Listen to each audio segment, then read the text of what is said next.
tureka kwirwanaho ahubwo tugatera tumeze nk'amadubu afandewe ibyo byarabaye icyabaye n'ukutaruhari.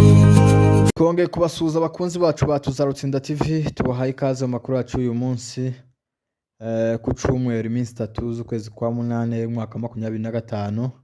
Ubu ni wa mwanya mwiza wo kubagaza amakuru twenda tubategurira umunsi ku wundi, twabwo tuzahwema kubagaza amakuru ku bintu byifashe update ku bintu bihagaze, se tunabagaza amakuru avugwa mu karere hirya no hino. Rero ubu ni wa mwanya mwiza wo kubagaza amakuru. Cyo twagusaba nuko wakanda subscribe wowe utarayikora kugira ngo amakuru yacu azahora kugeraho ku gihe, kandi tubashimira amaze kuyikora mu z'ukuri tukareka kubashimira, tuhora tubashimira kubera ko mukomeje kugaragaza ubwitange mu kudushigikira. Rero nawe utaradushigikira mu z'ukuri dushigikira kugira ngo tuzadukomeza tujanirane ntidusigane, nibyo byiza twese dushorerane hamwe. Ingingo z'ingenzi z'amakuru yacu uyu munsi turaje dukwitira umurenge tubabwire uko ibintu byifashe, ko tuzahema kubagaza amakuru ku bintu bihagaze, tubeza update ku bintu bimeze. Hanyuma none turaza garuka mu mujyi wa Goma nawe tubabwire uko byifashe aho ihuriro rya Alliance Fleuve Congo FM23 rikomeje kwagura ibikorwa byazo mu murura mujyi wa Goma. Murakoze muze kubana natwe. Amakuru reka tuyahere muri Burasirazuba bwa Repubulika ya Demokarasi ya Kongo, umusozi miremire y'Umurenge, ahatuye abanyamurenge, aho twavukiye, aho dukunda. Impamvu tuba tubazaniye amakuru tubabwira uko hifashe, ko hiriwe, ni ukubera ko tubakunda mu by'ukuri. Dukunda igihugu cyacu, niyo mpamvu dukurikirana amakuru hafi kugira ngo tuze tuyabagezeho. N'utayamenye nawe yamenyera ahangaha kugira ngo twese dukomeze twibukanye iwacu ndetse tunahakunde. Tuhakunde kubera ko niho imuhira, nicyo gihugu cyacu cya gakondo, cyo twavukiyemo, nicyo cyatubyaye. Dukwiye gukunda gakondo, tugashaka tukamenya uko hiriwe, tukamenya uko hameze, ndetse n'abandi bagishoboye, n'abandi bagikomeye, abandi bagifite umutwaro, tugatabara tukagwanira igihugu cyacu, tukikura muri kariya gasuzuguro ka leta ya Kinshasa na leta ya Burundi badushoyeho, badushizeho. Mu by'ukuri gakondo yacu tuzayituramo kandi urugamba turimo tuzarutsinda. Dukwiriye kuyikunda, tukayivuga, tukanayivugira, ababishoboye bakayivugira, tukanayigira, tuganatanga n'ubushobozi bwacu kugira ngo gakondo ibeho. Mu by'ukuri intambara izirwana kwinshi, hari abarwana ku mututu, hari abarwana gutanga ubushobozi, hariho n'abarwana kuvugira gakondo yabo. Byose biri mu nshingano zacu nk'abanyamurenge kubikora. Rero gakondo uyu munsi habyutse neza, hiriwe neza, abantu basenze nk'ibisanzwe, kanisa amateraniro bagize amateraniro meza. Imbone zacu dushoboye kuvugana muri mugoroba none nuko umurenge hiriwe neza kandi habyutse neza, amateraniro yinjiye nk'ibisanzwe. Minembwe no mu nkengero zaho za Rugezi hose amaduka akomeje gucungira abaturage umutekano nk'ibisanzwe. Indondo hose, Indondo hakiriho agicungiwe leta ya Kinshasa, naho abaturage baraho bameze neza nta kibazo. Gusa nuko tukomeza tubabwira ko agicunga umutekano leta ya Kinshasa, umutekano waho tuba wizewe 100%, ariko uyu munsi naho bashose kwirirwa neza nta kibazo. Za Rurambo naho na amahoriho na amadubu ahacunga umutekano ni wose, hameze neza nta kibazo. Gusa tukiri murenge amakuru atugeraho, amakuru akomeje kutugeraho nuko hari ibitero byazamutse. Mu by'ukuri abapfurero bari barahunze bahungira kure, kuri ubu ngubu bongeye kugaruka ino hino bagazira mu Mushasha, kuko mubizi mu Mushasha abantu barapfa cyane ku mpamvu za malaria n'izindi ndwara ziba nyine mu Mushasha. Abapfurero rero intambara zikimara kuba barahunze bahungira epfo ku Mushasha kwibarabara, bagezeyo bapfusha abana benshi kubera Umushasha nyine.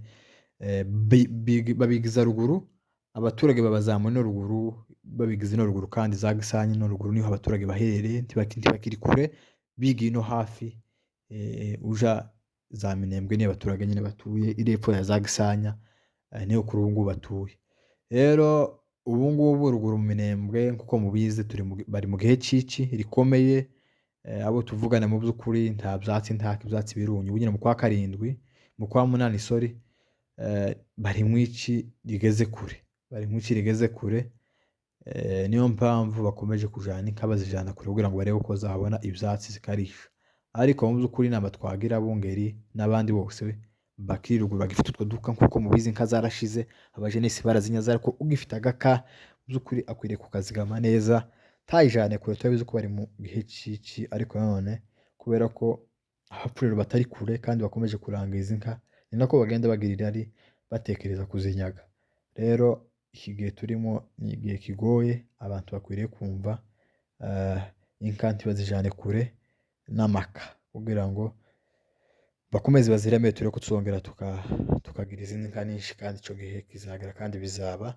Imana nikomeza guheza abantu ubuzima, bizagenda biba. Ikindi kintu kiri ruguru mu Minembwe, mu misozi miremire, mu by'ukuri ni ibintu byapanze kubera kubura inzira, kuko mu inzira zarafunze, zimaze igihe zifunze. Nta kintu kikirenga ruguru, nta kintu kikirenga mu misozi miremire y'Umurenge. Ku mugambi wa leta ya Kinshasa na leta y'u Burundi na zirantera hamwe, basinye ubwoko bw'Abanyamulenge ko bushira, bakagerageza inzira z'intambara, ubu zarabananiye, bagerageza inzira zo gufunga ibikoresho ibyo aribyo byose bigemurira Umunyamulenge. Iyi ni ya jenoside bavuga. Jenoside ntabwo ari ugutema gusa, jenoside ntabwo ari ukurasa, ahubwo jenoside ni ugukoresha inzira iyo yose ushaka kurimbura ubwoko ubwo ari bwo bwose, kandi ntaco ubaziza. Nimba hari abafunga ibintu ngo ntibirenge, ibikoresho ntibirenge ngo bigemurire Abanyamulenge, boja kubijya bizendaga bakabaho, niko bibwira. Ariko ntabwo, nubwo babifunga imyaka 5 igashira, imyaka 10 igashira, ntabwo abantu bazicwa ngo nuko babuze umunyu, ntabwo abantu bazicwa nuko babuze amavuta. Oya, ntibizabaho. Imana izagenda ica izindi nzira tutazi, tutatekereza, tutibwira. Imana izikora aho abantu batabasha kubona. Aya niyo makuru ahari. Ibintu byarapanze cyane, birapanze bigera ku rwego rwo hejuru. Ibyo nibyo bihangayikishije Umunyamulenge uri ruguru. Natwe turi mu mahanga, mu by'ukuri tugifite abacu bari ruguru, n'utabafite mu by'ukuri biturajije ku ijoro, kubera ko abantu baragowe, baratesetse kubera kubura ibintu. Nta bintu, ibikoresho byarabuze, nta birato, n'ibibonetse ugasanga biri ku rwego rwo hejuru, birahenze, kandi abantu batakigira inka, batakigira ubushobozi. Byose na byose mu by'ukuri bikomeje kugora, ariko tubisengera Imana, twicare hasi tubisengera Imana, tubyereke Imana, byenda yazabihindura ikagira ikindi ikora kuri buriya buzima abaturage b'Umunembwe bafite. Aya ni amakuru yo mu karere. Reka tubakwitire mu mujyi wa Goma naho tubabwire ko ibintu byifashe. Mu mujyi wa Goma ibikorwa remezo bikomeje kugenda neza, mu by'ukuri nta kibazo. Umutekano ni wose, isuku niyo yose, ibintu byose bikomeje kugenda neza muri uyu mujyi wa Goma, uyobowe n'ihuriro rya Alliance Fleuve Congo FCM23, rimaze amezi 5 riyoboye, rifashe, ryarigaruriwe n'iri huriro. Ubuyobozi bw'intara Kivu y'Amajyaruguru mu burasirazuba bwa Repubulika Iharanira Demokarasi ya Kongo bwatangaje ko umujyi wa Goma ugiye kugabanwamo komine 4 mu gihe hari hasanzwe komine 2. Ibi byagarutsweho na guverineri wa Kivu y'Amajyepfo